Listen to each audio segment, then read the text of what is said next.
wanted to be a multimillionaire. And I want to be the judge of how successful or unsuccessful I'm going to Take be. control of your life. I mean, the hustle was still in me.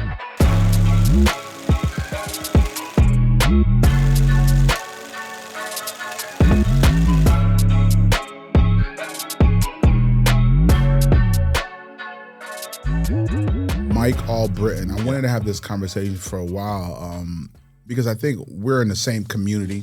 Mm-hmm. You know, I don't want to make it just a black Palm Beach thing, but we're in the community. Just we know of each other. We know of things that each other do. Mm-hmm. But I got a chance to get a chance to meet you as a person a little bit more through our friend Bruce Guyton. Yes. One of Mike also owns him and his daughter owns a private lounge, smokers lounge, where a lot of the local, just good people, man, good people, good energy, a place where people are able to network.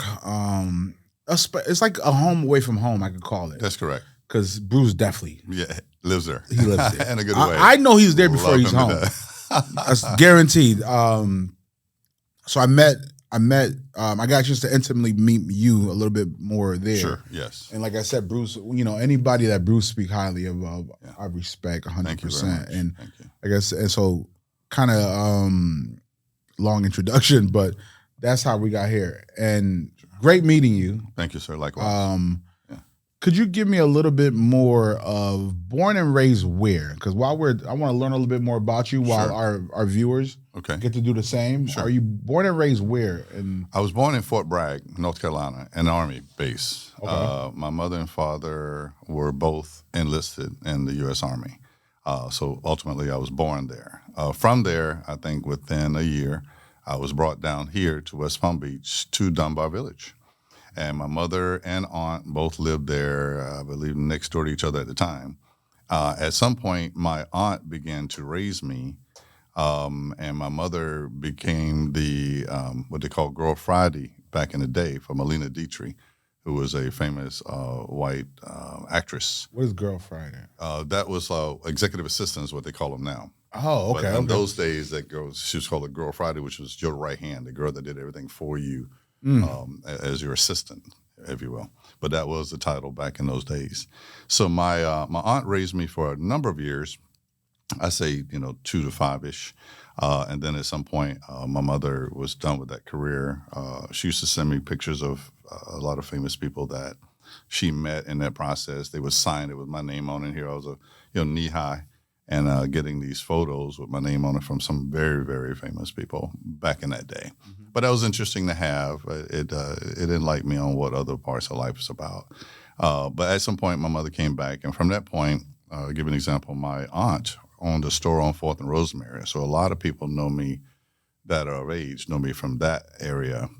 So I was there. I was raised a lot there at Economical Sundries on 4th and Rosemary.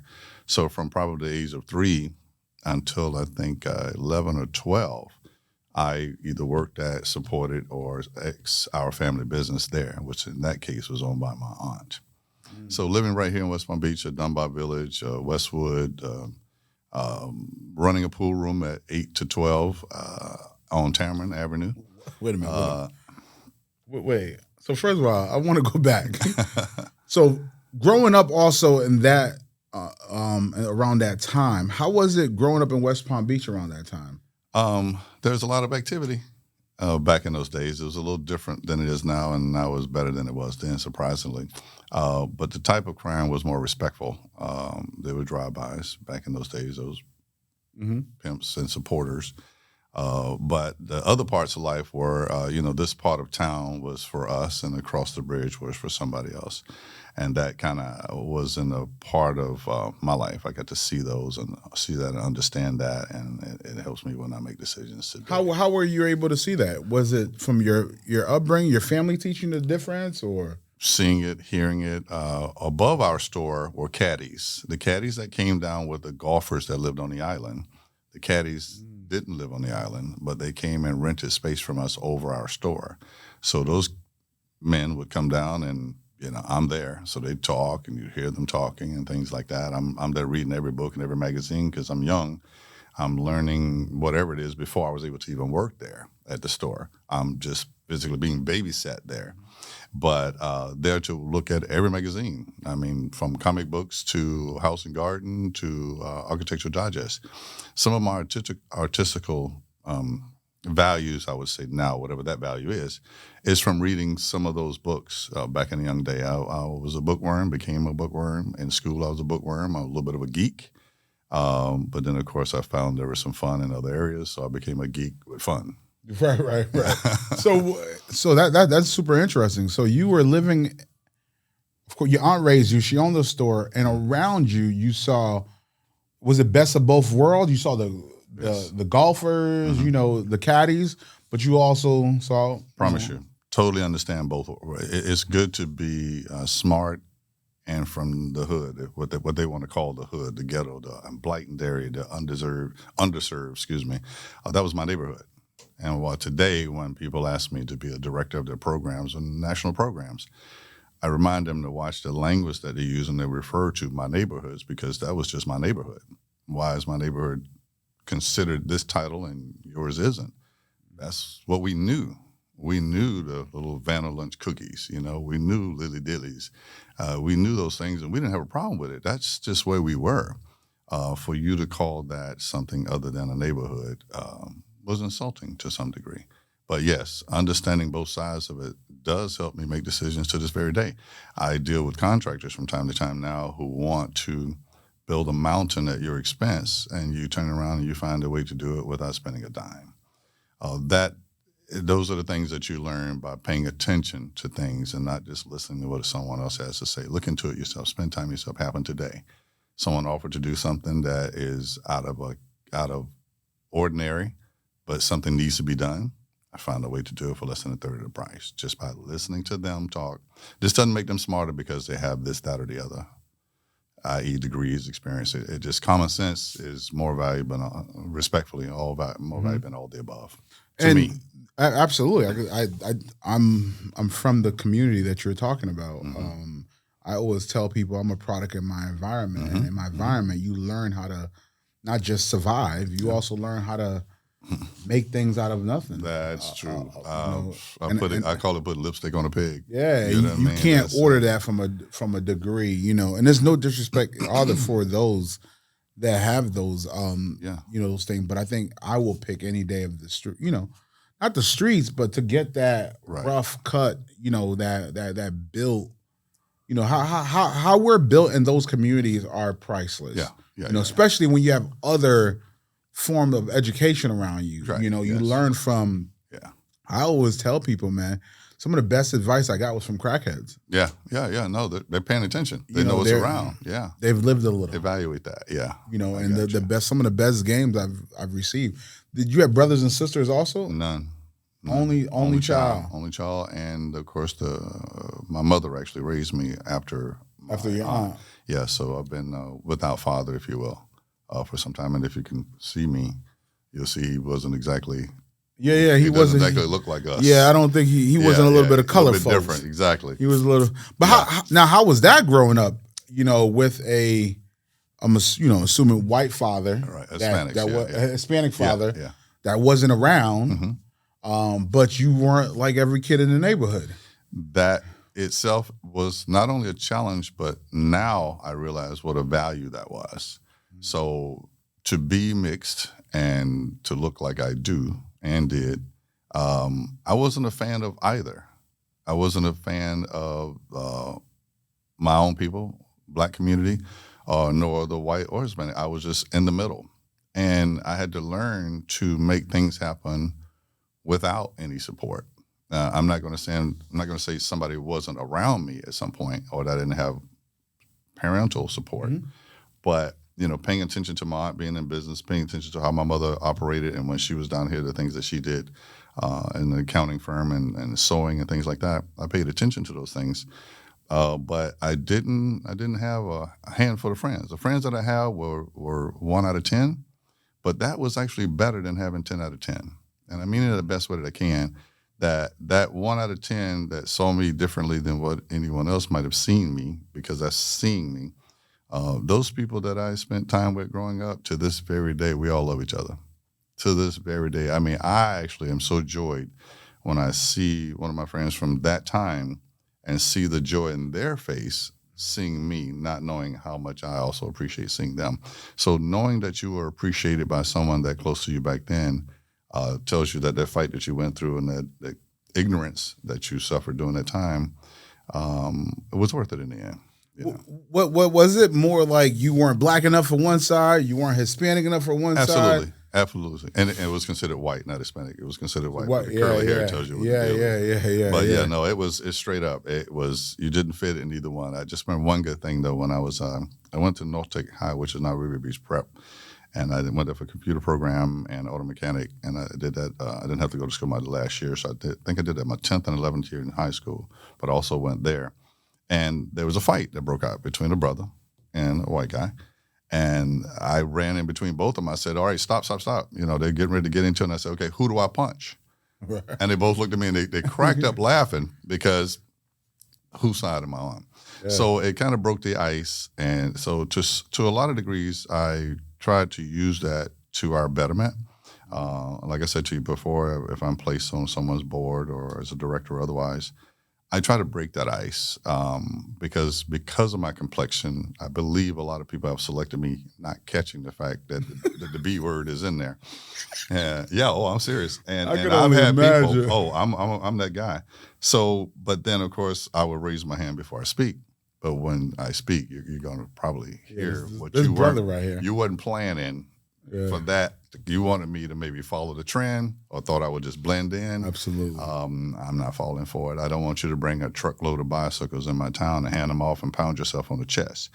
I want you to find who the mother and the father is and give them the bicycle and let them get the glory from the son that they were given a bicycle, but not from you. And then talk to the mother and father about how we can increase their income. Not you come in here and drop off a truckload of bicycles and pound yourself on the chest on the way out. Anna. I'm not going to support that. Yeah, they're going to see you as that. And the bike, by the way, is going to be sold or stolen within a week if you give it to them. If mother or father give it to them, they're going to cherish it. Mm-hmm. So that's a great point. So in growing up in a different culture, but how long did that go on for? When you got to high school, was it still? Absolutely. That's one reason I left high school early. I was able to graduate early. And went straight to start working. I went to the Bahamas and stayed for a year or two with some friends that I met at the tech school. Then I got called for a government job that I'd been applying for even before I was old enough. And I wound up getting that job right out of school, basically. But where did you even get that information and want to do all those things? Well, I made a decision that if I was going to work somewhere, I wanted to make the most amount of money. So I looked at the 5 jobs in this area back then was Bell South, which is now AT&T. So Bell South, LPNL, Pratt & Whitney, United States Postal Service, and there's one more I can't think of. It might have been like Comcast, but whoever it was before Comcast. So my mindset was if I was going to have a job and have to work, because I couldn't afford to go to school, I went to Palm Beach State College and took courses. I actually taught college math for a minute because the teacher went missing, and they asked me to teach a class, so I thought I was a student. But this side or the other, when I decided to do that, I waited till one of those came through. I applied at all those places, and happened so the Postal Service reached back to me while I was actually in the Bahamas to work there. So you have friends that you grew up with that you were in school with. They said they're going back to the Bahamas, or were they? No. They went to the Bahamas to live. They were from the Bahamas. Oh, they went back. I just went over there to hang with them because I was out of school early. But most of my friends that went to college were coming back and not being able to find jobs. And certainly that breaks my heart because the money and time involved in it, fun or no fun, but the money and time invested in that, it was hard to get the return on that. My most recent just finished paying for her college. And I'm thinking, oh my God, it's been a couple of years since that's been around, but we're not even using it. Not that the intelligence didn't fill in the factor. I do surround myself with intelligent people that have degrees. Some do, some don't. But I wasn't as fortunate to finish mine. I wanted to study law. But in order to do that, I had to go to, I think it was Lauderdale for 7 more years and to Nova. And I went, you started doing the math. I got to work. How was that experience in the Bahamas for you, working out there? I didn't work there. I just went and stayed. Oh, you stayed and you with came a family. Back? Yep. That was almost How long you stayed there for? Almost a year. How was that? Was that a different culture shock or? Yes. I mean, because over here we work in plumbing.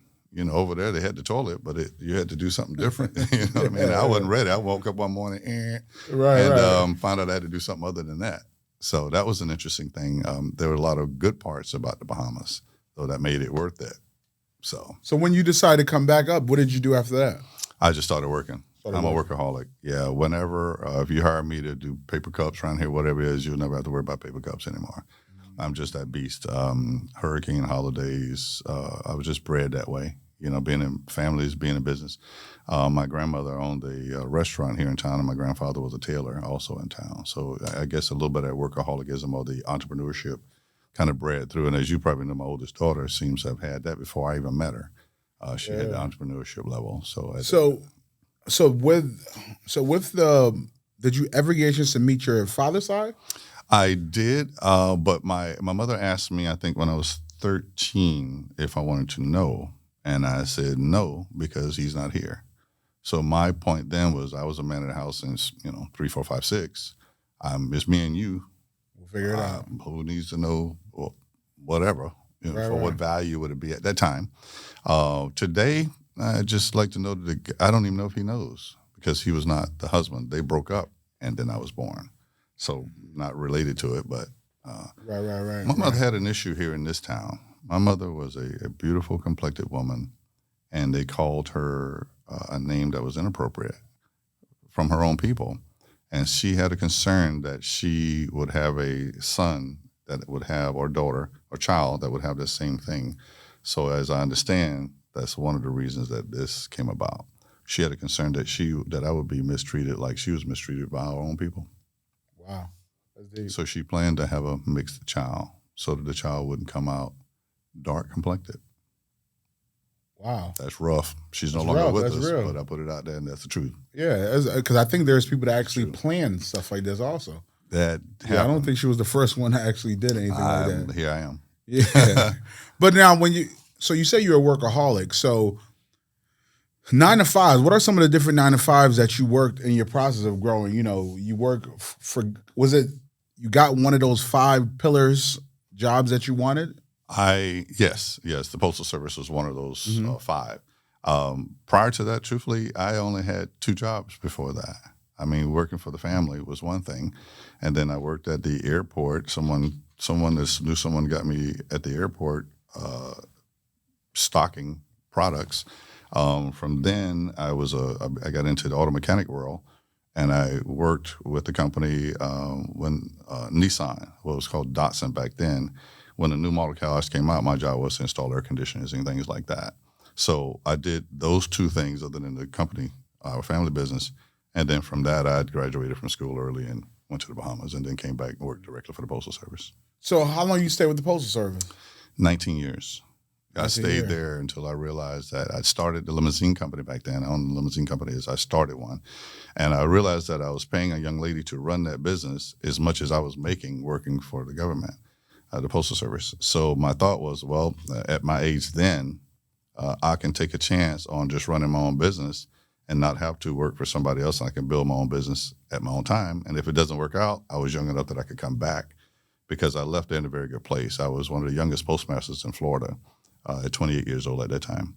So I knew I could come back and get a position somewhere. I was in a very, very good place in this area.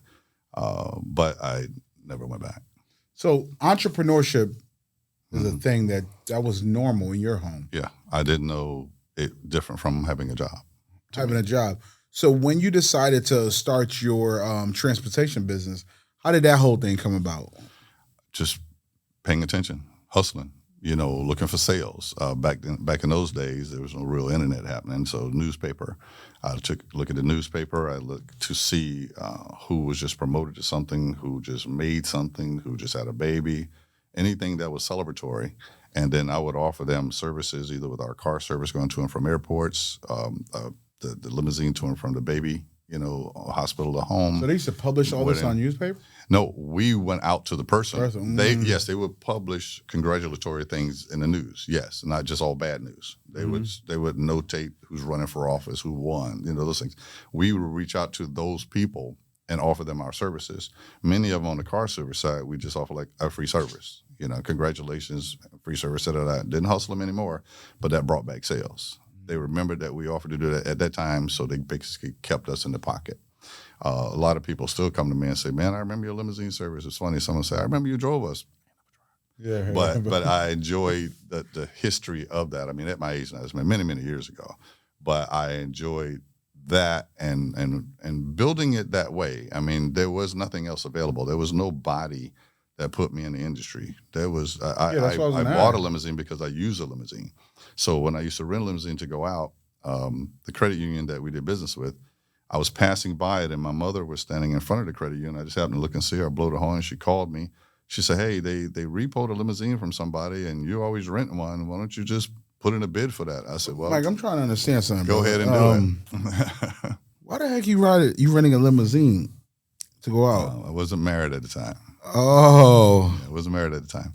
And I like to have fun at a tall level. I mean, work hard, play hard. So, and I was working hard. So I was stacking up to play hard. You were stacking up. Yeah. So weekends, you like, I'm taking a limo out. It didn't have to be a weekend. Starts on Thursday. so, because Thursday night was a popular night also in this town. And then, you know the club owners, promoters. They want to see you come by. They want to see a limousine pull up. They want to see you and friends stop by. Yeah. So you let us in. You would always let us in. So you were enjoying yourself. You were utilizing the limo. What do you mean? Absolutely. It's a business deduction. Absolutely. Marketing. Absolutely. So you knew how to do it well. So that's so brilliant. And I wish, more people could really look into it like that. There was a product and a service that you were continuously using. You realize, and your mom have the insight, the intuitive of, hey, you do this all the time. You might as well buy it and then turn it into. No. We didn't buy it to go in business. No, we just bought it so if when I had to go out, I wouldn't have to rent. It was cheaper by the dollar, so to speak, from January 1 and January 31st, that if I owned it, the monthly payment on that was less than what I was paying someone else to rent their vehicle 2-3 times a month. Wow. So, and then a couple of young fellows, Anthony Young and Marvin Sapp, were young drivers. They were friends, but then they learned how to drive the thing, and they would drive me and whoever when we went out to play. Then one night, while somebody asked me to use it, and just a friend, so okay, Marvin, take care of him, or Anthony, take care of him, and I needed one for that night. Something popped up, and I needed to be there. I went to the auction and bought a second one. Then one day I came home at my mama's house, 2 limousines, a van, a motorcycle, and a hot rod sitting in her yard. I'm going, what's wrong with me? I got to slow it down. I don't know if it was alcohol. This is while you're working in. Yep. All while working. So I stopped and said, okay, let me let these limousines pay for themselves. That'll be smart. Then I don't have to, started that business, just started. I'm trying to understand and visualize. Were you still in Dunbar Village around that time? No. We were in Westwood expansion then, Palm Beach Lakes and Australia West. Okay, you were out there. We done moved around. We went from Dunbar Village to 4th and Rosemary area in apartments, apartments that looked like Pleasant City, but they were over here, Housing Authority, which is 21st and Division. I lived there, apartment 4. And then eventually we bought our aunt's house from her once her kids were out of home in Westwood. And so most of this activity was during that time.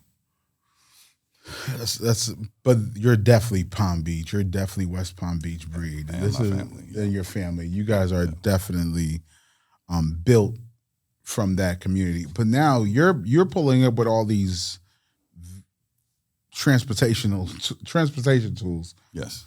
You decided let me make this into a business. It made itself. I mean, the volume started growing. I mean, with great respect, right now, as you know now, we sold the limousine company, I think in 2007, to some people from up north that wanted to buy us. I guess we had gotten large enough. I think we were at 26 units at the time, so they wanted to just get us off the map by buying us. I didn't know they wanted a Palm Beach map. So I was pretty good with that. I also noticed that Uber was coming into play then. So I know that the Uber rates to get to an airport then was $6.35, and my price was $65 to take you to the airport. So I know we were about to get wiped out soon. So I sold it for just under $1 million at that time. To that group, but I planned to basically retire at that time. But that's right around the time I remarried. And then I thought, okay, well, my wife and my oldest son were in my life. I say, I got to do something with them. They got to have something else to do for an income because I can't carry everything. So I realized the people we sold the limousine company to were failing in the sense of customer service. Maybe not failing to the dollar, but the customer support wasn't there. I was getting phone calls. Was it still your brand, your name? They bought everything? Yeah. And of course, you stay with it for a short period of time. I couldn't take that, so I contracted someone else to replace me, and I moved on. But then I realized that the bus company was still in my name because I'd started a bus company while having a limousine company. They failed to pick up on that, so I just took the bus company and started building it with my son and my then wife. And it almost runs itself. So in that period of time, sounded like you had two wives in that period of time. I was married once for almost just over 12 months, and she's no longer with us. Okay. Did you have children at that? Huh? From neither wife. From neither wife. Mm-hmm. So building the business, you had a son at that time. Yes. You had a son at that time. Yes, between the first wife and the second wife, yes, I have 6 children between there. There's a gap between those times. My second wife did become impregnated, but we lost the baby. Lost the baby. Yeah, but so that gap right in there is where I live right now. Yeah. I enjoyed this, everybody. You should see his face. Because I'm trying not to react. Come on. But I'm also trying to do the math. I'm an open book. Yeah, no, and your book is definitely, between the two wives, you had 6 children in that time. Yep. Limo Mike, that's what I'm going to call you from here on out. Okay. Limo Mike. But it was Limo. It was Okay. Limo was the name of the company. But Limo. Yeah. Limo Mike had 6 children around that time. You definitely enjoyed yourself. How was it building because when did you leave the post office? Yes. So now you're full-time building this business. Yeah. Raising children, dating, and managing the businesses, how was that for you? I was very fortunate the negative is you work so much. I don't think I threw a football. I have 4 boys and 2 girls. I don't think I threw a football with more than 3 of the kids, so to speak. Personal playtime, 101. That's a negative, a strong negative to being a workaholic. Unfortunately, now 4 out of those 6 are workaholics. Because they by example, they see you do it, they're doing it. At one of the homes, I could work from home, so that was a plus. So I was home, but I couldn't jump out there and play or jump in the pool or whatever. So in the end, they would see me because there's an office at home. Or one time at one place we had, they took all the rooms. So, excuse me, they took all the rooms. So the desk, the office was in the living room with the pool table, no couch, because they rollerbladed through the house. I mean, home fun. They would rollerblade through the kitchen, through the dining room, through the foyer, through the living room, and back. Just rollerblading inside the house. It was a playhouse and a big pool out back. Jumping off the roof into the pool. So that's how I raised the kids. How many children mother in that time? 4. 4 children, 4. Just speaking our culture, 4 baby mothers. Yes. Managing 4 baby mothers, children, business. How did you keep that afloat? You got to be smart. You got to be respectful. You got to be open. You could actually almost call it being soft. You could almost call it soft because I am giving in. I am supporting your position.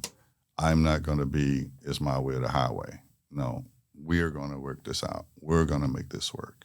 Teamwork. There was never a matter of child support with anybody, even after relationships.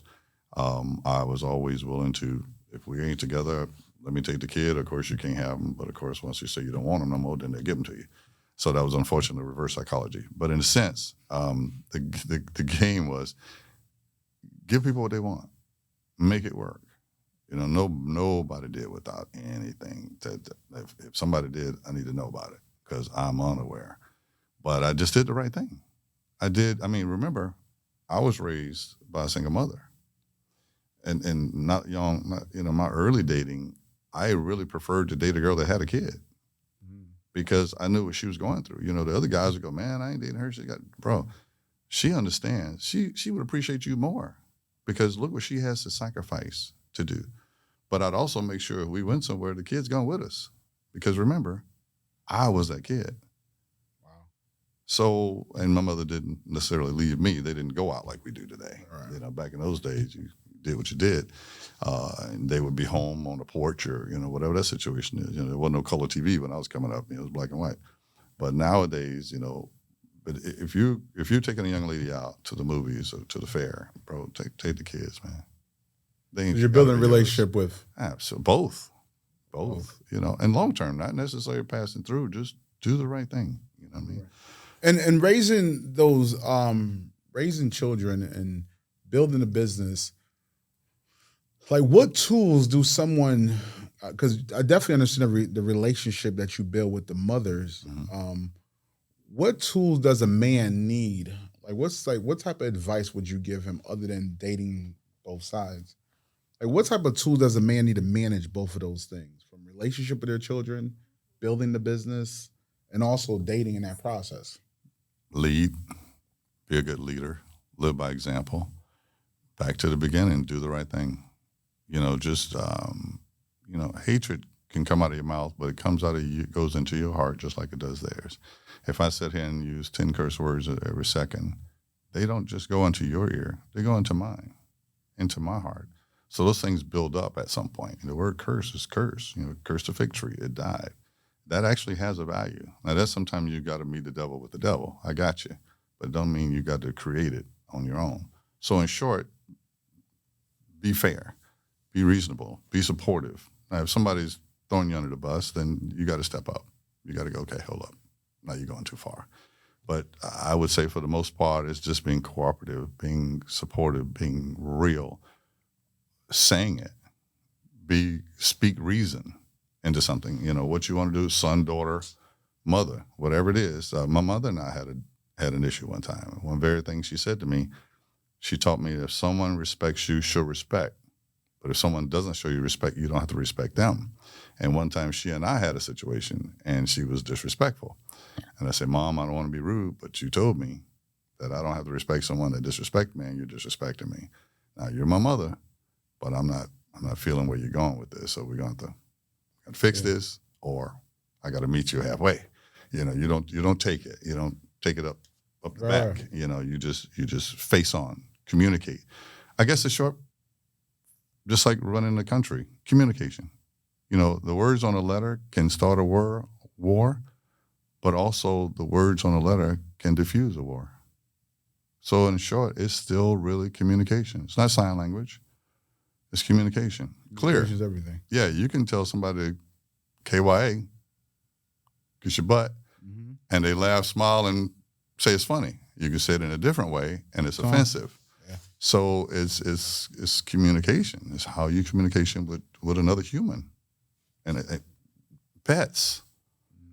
And I've got people convincing me that talking to plants makes sense. I'm not one of them now, but I have people close to me that would look you in the face and say, yes, that's made a difference in the growth of this and that, because before they did it, it was this and that, and now that they're doing it, it's this and that. I'm going to have to write that part off. Yeah. But what it adds to is this conversation, the value of proper, clear communication. And in that also, because I don't know, you also found out that you have another child. Yes, my very first. Your very first child. Did that come out in the process of building these companies and everything? I was my wheels were down about then because I'm 2 inches from being out. I'm only working now because I love it. But she, Beret, came into my life about 4 years ago now, and we didn't know about each other. And we were 3 blocks from each other. As a matter of fact, my wife knew her, had, I think, purchased clothes from her, but no one ever associated 2 of us together. Her uncle and cousin worked for my bus company. And they would leave work and go by her place because it was so close to her place. So that was, I had pretty much everything done by then, but what she did was start me up again, of course, looking at her motivation, looking at her goals, trying to give her some of the experience examples that I've had, so you know what to watch for. There's no leading me letting you run into that wall when I can tell you, hey, watch your step. There's a wall Especially when coming you're a up. father. Yeah, But even how did that come about? So it was just one day? Yeah, the two of them, the uncle and the cousin, went by there. She was about to start one of her fashion shows. She has a very, very strong fashion show. And in that process, she was looking for business sponsors. So she said something to them, hey, if you guys know business people, they said, well, hey, our boss is pretty cool. He'll probably do it. Give him a call. I said, what's his name? It's Mike Albritton. Mike Albritton. She said, I heard that name before. So of course, Facebook's today. She pulled it up. She put it next to her face because she carries two phones. She's a gangster. So they're carrying two phones, and that's when I know she was my daughter right then when I first met her. But she asked her mother, and her mother confirmed that there was a large chance that I could be her father. So this is just... Wait a minute. Because once again, you throw me off. It's raw, man. It's raw. I'm looking for a sponsor. My cousin that worked for this guy say... And uncle. Hey, he might be someone that might be interested in supporting what you have going on. Yep. She looks at the picture and right away she's just like... If you've seen both of us. You put a butt on me and some hair, I look like her. You put a mustache on her. So how was that I can't wait to speak with her about this. Like, what? She's like... It's a blessing for both of us. And she just went to mom, and mom's like... Yeah. So the uncle came and told me that day. And then I went, okay, so that means it's your mom, your sister. Yeah. So I had him send me a before and after picture, so to speak. And I said, yeah, I remember her, but that wasn't the name. She went by her middle name back then. So this, that, and another. My oldest son and I said, well, let's go see this girl. So we went and got flowers and a balloon that said, it's a girl. I hadn't even met her yet. And we went to her place. She wasn't there. So the young girl who was there said, well, who should I tell her came by? And I thought about it, and I said, well, tell her dad came by. That girl started crying. So I said, okay, something's up. So we left, go back to work. Beret finds out about it. She calls my oldest son because we left his number. We don't know who we're talking about. And he's joking with her. He's like, well, listen, we already been there. We're not coming back. We're kind of done with that for the day. Of course, she's tripping out because she's thinking this is real. What is going on? So we did go back over there. And to watch my oldest son and her communicate back and forth, that's a vision I'll never lose. Such joy. Because he came to me almost the same way. Almost the same way. I didn't know about him, though. They just disappeared. I had people find them. Limo Mike. It's been fun. You're going to run out of time here. We could stay here forever. This is interesting. Because it may be TMI, but it's the truth. And I love that. I'm not trying to frame anybody in any negative way.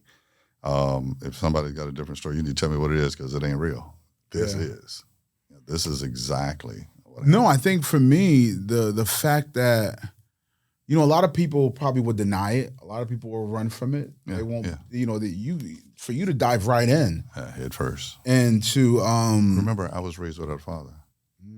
For this girl to finally find her father, there's nothing you can do and nobody, the military, the Navy, nobody could have stopped me from being this girl's father. For her to be able to find her father, I heard somebody about that, for real. Wow. And I understood the responsibility that took. But seeing how far she'd come without, having raised her younger two siblings and things of that nature and already being in business, a third location, a such and such. And the challenges, and the challenges, that doesn't come without challenges either. Her podcast, if you do one with her, it's going to have some stains in it, as so mine. It wasn't perfect. I spoke with her about if I'm going to do it with you guys together or do it separately. Mm-hmm. And I decided to go separately because I think there's two different stories and it connects. Yeah. But they're just two different stories because her trial and error, If we were both together, we'd probably cry. Yeah. And I felt we're still so fond of each other and of the history. Because, she probably didn't want me to say this, but she had just lost her best friend right before meeting me. And when I saw her the first time we saw each other, right after we met, by coincidence, we both wound up at an SOL function. And she came over to sit with my wife and I, and we were chatting, and I looked over, and she had left her girlfriends, I think 3 or 4 girlfriends at her table. So I got up and sat over there with them while she was sitting with my ex. So we both were basically sharing stories. And her friends said that you came at the right time, and they said that several times, they never told me what it was then. But I found out that she had just lost a best friend, and that basically now having me in her life would help her cope with that. Absolutely. Because it's very difficult. As a matter of fact, that's what this tattoo is for, about her. Wow. She has that same tattoo in that same location. I did that to let her know that. She didn't know I did it, but wow, I that's eventually beautiful. showed it to her. And then how was the son? How was your other children? How was their connection? Loved it. This is the oldest one. They just said, hey, this is great. Let's do this. The only one I had a concern is I also had one other daughter at the time, all with me. And then I said, sweetheart, because she's been the princess. Daddy's little girl. Yeah. Sweetheart, you've got an older sister. And we're all looking to see you, waiting for it to freak out. A little sensitive, but, whatever. And she said, great. When do I meet her? And we were all like, oh, shit. This will work. This is good. Wow. So I hurried up and put that together. Put them together. Yeah. And it's been big sister and little sister. So, and then what you did also, you dive right into, because she's also an entrepreneur. Yes. You dive right in and giving her value and teaching her and building with her. Yes, sir. Like how that experience been? It's been very good. It gives and takes. I'll if you and I sit here and talk about something, you to me to you, I'll always say to you, these are my thoughts. It doesn't mean run off and do what I say. It just means put that in your hat and let it swim around for a little bit. Because I may be wrong, but I'm going to give you what my experiences are so you can decide what to do with it. Because I hope that you hear one thing out of 50 that makes sense to you and it was worth our time. If you get nothing, I love you. Glad we had a soda together. But if you can get one thing out, just like me, when I do service with somebody, if I can get the attention of one kid out of 50 and I did it for free, it was worth the money to get that one kid. Bless you. So in the end, I don't see it that way. I'm plugging in, and what you get out of it is what you get. If you got some feedback, let's do it. Let's go. Let's beat this thing. It's you and me. Let's see what we can get out of it. Let's shake the tree. And if nothing comes out of it, we got the wrong tree. But we're open to get another tree. Absolutely. Where is it? So did you see some natural elements of, like, what you have and that just same thing with her? It's talking to a female me. Wow. Gangster, mobster, all the above. Coming from the same places almost. Wow. Having the same experiences with the color bond. Yeah, having this people don't like it, those people don't like it. That same ordeal. There wasn't a pretty scene, but it's and people may go through it for other reasons. Because your hair long and your hair is short. You got a big head, you got a small head, you got one arm, no arms. Right. Whatever it is, but our thing was our thing. And whatever people had against us was audible. They didn't hide it. Or they did not show it. And, it caused some parts in life, but I promise you I don't go back looking at that. I'm looking ahead, man. You focus on give that. a flip what happened. Well, I look at the past was what it did to me to make me who I am today.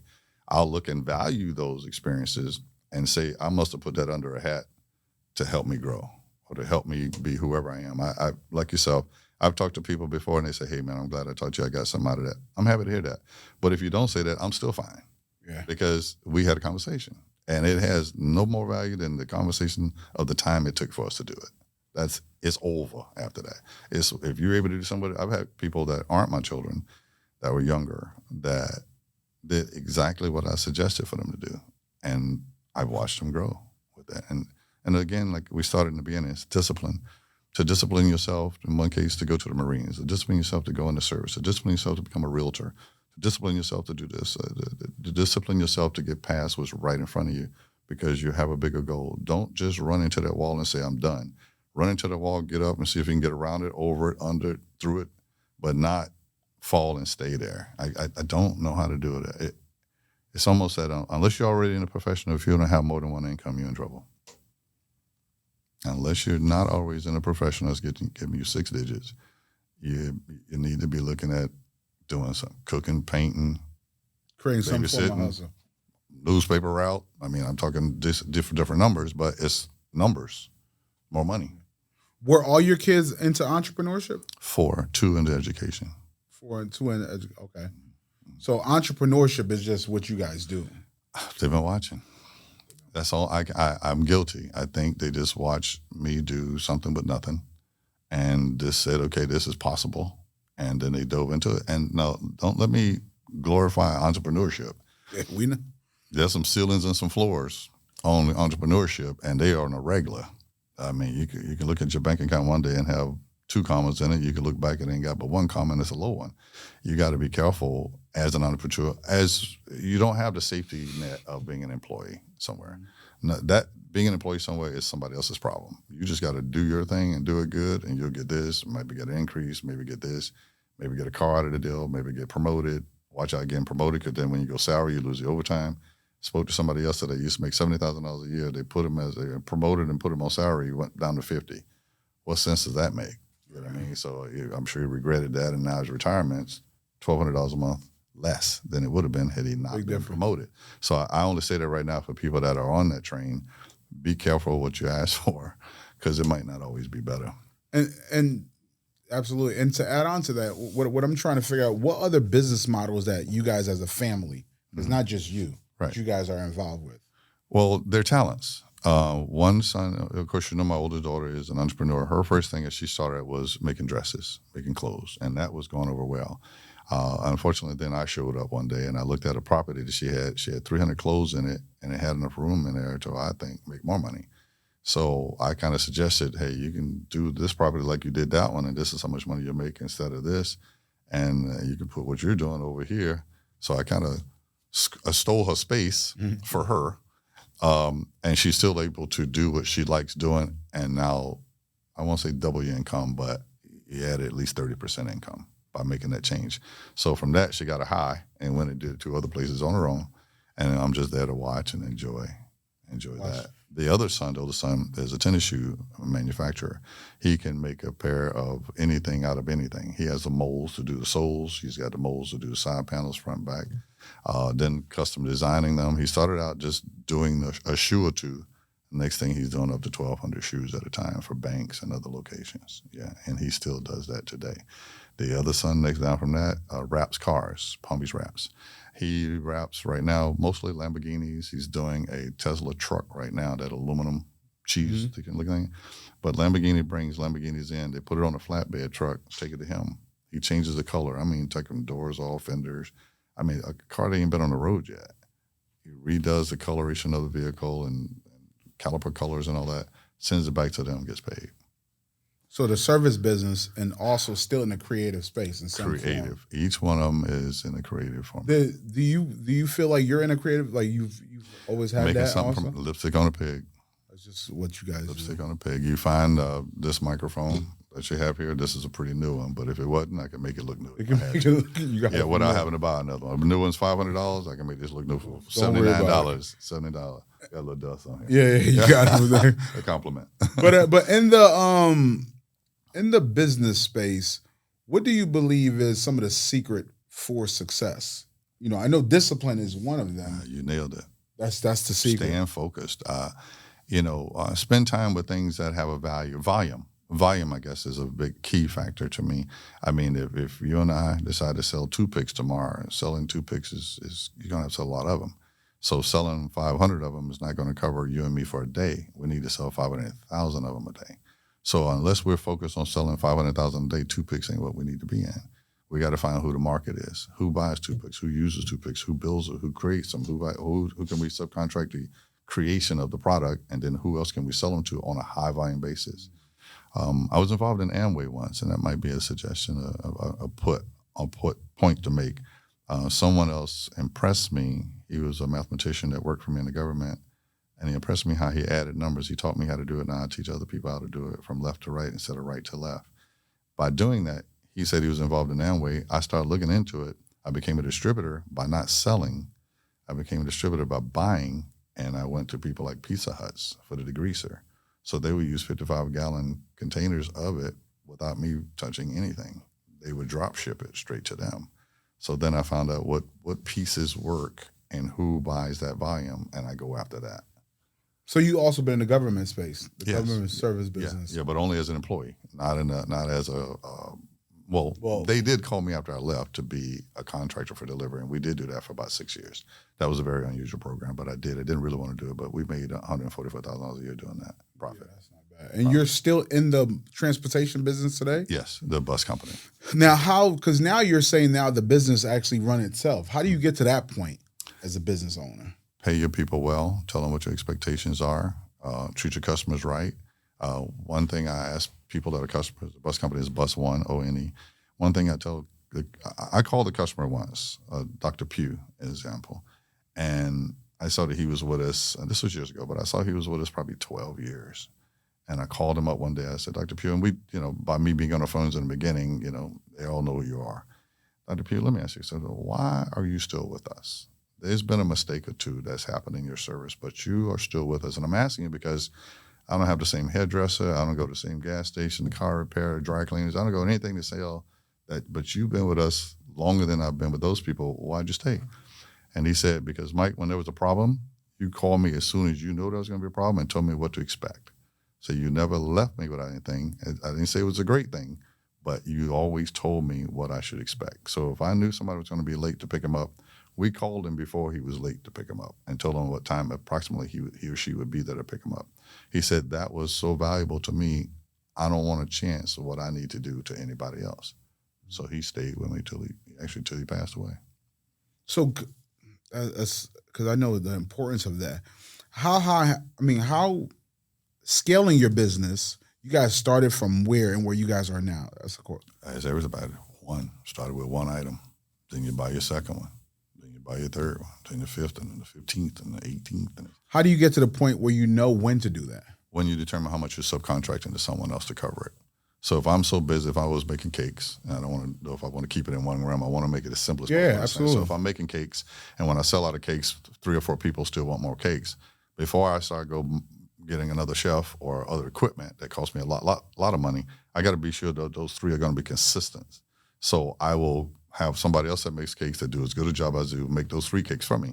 And then after a while, when it gets to be 5 and 6 cakes and it's consistent, okay, all right, I got to get another one. Now, I do explain to that subcontractor that, hey, I'm using you. I'm going to give you this work until I determine if I need to go 1 more notch. We can always support each other, but you're going to get this work until I make the next move. So I did that. It's all based on demand. You don't want to build equipment. I know what the matrix is since I've been doing it so long, 38 years now. I know the matrix is on how many pieces of what type of equipment I need in Palm Beach County. I know who the customer bases are. We don't have a lot of industrial here. You only have a few colleges, actually, considering we're not Houston, we're not New York, we're not Miami, we're not California, we're Palm Beach County. Broward doesn't excite me. They're saturated. Broward is saturated because they got Miami and Palm Beach to play with. Miami is saturated because they got themselves in Fort Lauderdale, so they're fighting down there. I'm up here in Palm Beach County, and the money isn't the same up here anyway. Just find that sweet spot and stay still. How important is legacy to you? The legacy, my family legacy? Your family legacy. It is because I recognize what they've done. I see what they've done. I'm going through what they went through. I'm raising children like they raised children. I am still them. Their blood flows through me. I try to stay in positive contact with those in the family, but I don't fight to be nobody's nothing. Is legacy, because you're speaking about your family, but what about your children and what they're building and where they want to go? How important is that for your legacy, carrying that on? Sure, it's high. It's high. I have a grandson named after me also. There's 3 Mike Albrittons, me, my son, and his son. But I let them live their lives. I'm here to support them. Now, not just a phone call, Daddy, I need this, Daddy, I need that. I'm there for that too. You kind of got to be. But if you're on the right track, I'm there for you. If you're not, we're going to have some curt conversations, and that's where I have to leave it. Forcing them to do something is not on my list. They're too old for that now. I mean, you're talking about 21 to 43. So it's not going to be many fights, but you're not going to get my love unless you're doing the right thing. But I'm going to let you know it. Won't be a surprise. I'll send you an occasional text. How fast you return determines where we stand. So I put some ownership on them. I'm not gonna pull anybody through a hole. We'll go through it together. I'll be there if you need some help, but if you ain't interested, okay. So you knew to step up based on what you didn't have? Correct. So what I would have liked to had when I was younger. If I had a little bit more guidance, I might have done better. But I took advantage of what was around me. So without anybody grabbing my hand and showing me how to do something, I watched what they did and learned how to do it. And in your journey, what do you consider a balance? You know, 'cause we hear this a lot as entrepreneurs. A lot of us really don't know what it looks like, you know, what it feels like, and how do we actually, you know, go for that route? What's balance to you? Work hard, play hard. Work hard, play hard. Enjoying the things that are around you. Enjoy your community. Enjoy the people. Support organizations. Support people that you know are truly trying to make a difference. When you can, where you can. I mean, I can't tell you how much we sponsor in a year, but it's more than I like to. But there's never enough, because you are trying to help somebody else do something that they couldn't do without somebody helping them. It doesn't have to be you. But if you're in that space, you really need to seriously consider that. And I can tell you what my father does, who lives in heaven, who is God. He made it clear for me, the day I take a dime from somebody else, I'm going to lose $1 million. But at the same time, whatever I give to somebody else, I get 500 times that back. And I promise you I do. I promise you I do. I promise you when I do something for someone who's wholehearted, I'm telling you, I'm so happy to do it, because I promise you I see it come back. It won't have nothing to do with me. I say all the time, I'm not that smart. But you'll see something happen within our business, and the people that work there go, where this came from? What was that? Who did that? I can't even explain it. What is it that you like? What do you consider success? And enjoying life, health, believing in God and family. That's it. There's nothing left. Look at my age. My last 3 best friends are passed, and 2 are younger than me. We're losing people every day. Somebody passed away yesterday. I got a phone call. The only thing left here is your health and enjoying this life. The rest of that is just to support that, you know, i.e. family. Family is enjoyment to me, going out to eat with them. And keep in mind, there's 8 of us when you go out. You know what I mean? So that's a G. You know what I mean? Because my daughters don't play when it comes to food.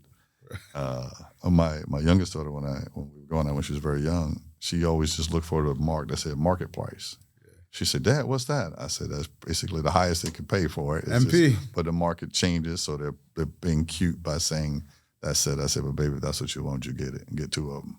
Get 2 of them. Yeah. Well, what's next for you, man? What else do you want to? What's next for you? Watching them grow. I've done everything I can do with where I'm at and the energy I want to put towards anything else. And you enjoyed it? Absolutely. Didn't miss a skip a beat. And Mike enjoyed himself. Asa.com. Yeah. .com. I did. I didn't miss anything. I tell people that are close to me, if I pass away before you and you walk by the box, you can just say it out loud as you can. Nigga didn't miss nothing. Nothing. He did everything he wanted to do, and some. Again, considering your expectations. You know what I mean? You got to be understanding that, you know, if that purse for $5,000 is what you really want, you've lost your mind. If that's what you got to have, get it then. But I'm going to look at it a little differently than you might. I'll buy you 5 for $5,000 a piece. But and that's just an example. I mean, before I said I'd have my own helicopter before I was in my 40s. I don't have a helicopter, and I'm 65 today. So it's not a matter of, you know, have I achieved everything? I achieved everything that I was entitled to, I think. I think I'm where I'm supposed to be. I'm where he put me, and he either takes me to it or brings it to me. And I asked him to do that. I said, Daddy, if you can't bring it to me, lead me to it, and I'm leaning forward. So I'm not going to pass on an opportunity for anything, but I can't jump on everything, you know. So for me, man, I appreciate you coming by today, man, so we can have this conversation. Sure. And I'm gonna tell everybody this: the way they could get to pick your brain, they could sign up to be a member, to be a member at the lounge to get this information, man. But I appreciate you, man, and what you and Beret, what you guys are doing in the community is definitely commendable, man. She out of control. Yeah, she's out of popping up 2 more things coming up, and I said, girl, we got stuff to do. Yeah. We got our own stuff to do. Keep going, and man. She's got another thing, 2 more things coming up, and I'm saying, what are you doing when you think to do these things? But she's had a giving heart all of her life, but without me, you know, I didn't raise her, but she takes care of people that I wish would take care of themselves, but I leave that alone. But that's her heart, and I'm supporting her however I can, not financially. You know, we do what we do, but we don't cross numbers. For her to have her daddy, that was father involved, you know, that really probably, you know, most, I don't know when I'll speak with her about it, that battery that they gave her, that battery pack. That's a fact. You know, took things. No, she makes that clear. She don't hide that at all, and I'm happy to be her father. I'm so thankful. Like we probably will assume what it did for her. I want to tell you it did that for me too. I don't want to discredit my other children, but knowing that this girl found her father, and I'm it. I told win-win. I told her in the beginning before her family wanted a DNA test, so we did do it, and that was a heck of a 3 days for her to wait for the results. I could only imagine. And but I told her, I said, baby, if you're not my daughter, I'm gonna be your daddy until we find out, until we find a dude. And so she was solid in that. But the day we found out, she was so excited she went to climb on top of that 2-story building. Yeah. I said, girl, you better come down from there. That's a beautiful thing, man. Yeah, man. I can't wait to have this conversation, man. Mr. Mike, man, thank you for coming by. My pleasure. Definitely an inspiration. You know, to meet a man that stand up for what's his and also willing to bring value into our community. Yes, sir. You know, commend you for that, man. Thank you again for everything you do. My pleasure. Man. I'm proud of you, young man. I see the things that you've done. Apparently, you're doing more than I even know about. So I'm happy to hear that, and I wish you the best. And we're going to be here. Absolutely. So I look forward to that journey. Absolutely. Thank you again. Thank you, sir. God bless you. Thank you, brother.